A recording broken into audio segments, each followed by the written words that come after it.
Hello, artists. I wanted to come on here and show you how you can locate an image and decide what's best for you as far as using 1 point perspective or 2 point perspective.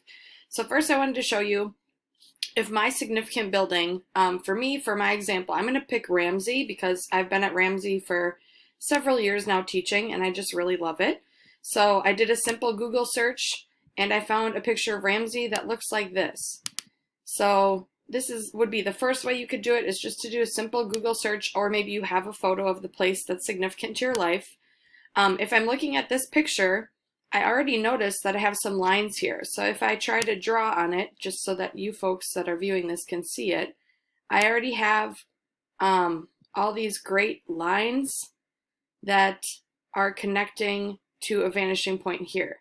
So I already see that this kind of comes, and it could be a 1 point perspective, but maybe just to the side. So the dot would be somewhere over here.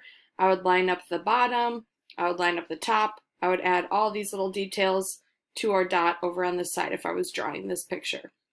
So this would be a great picture to use for 1 point perspective. We aren't seeing that other side of the building, but if we were, then we would probably want to use 2 point perspective for this. So that's one option, is to do a simple Google search for the photo, or to take a photo of yourself, or take a photo you already have, or take a photo yourself if it's a place you can go to. Another way would be to use Google Maps, and this should work similarly on your iPad. What you're going to do is open up a browser, type in the address. So Ramsey's address is 1700 Summit, and then I have the ability to pull this up. When I click it, I can actually place this little arrow tool around and navigate. So let's say I want to try to get that side of the building. I can go over here to the parking lot, whip it around, and now if I were to take a screenshot of this image, then this would be saved in my photos. So to take a screenshot on your iPad, you're going to hold down the home key and the key at the top at the same time. You should hear a little click sound. You can also pull down from the side and take a screenshot that way as well.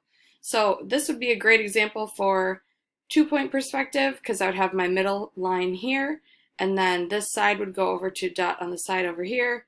Same thing with that, and then this one would go over there. So this would work. This would be a better photo to use if I wanted to do 2 point perspective. So that's how you can find an image.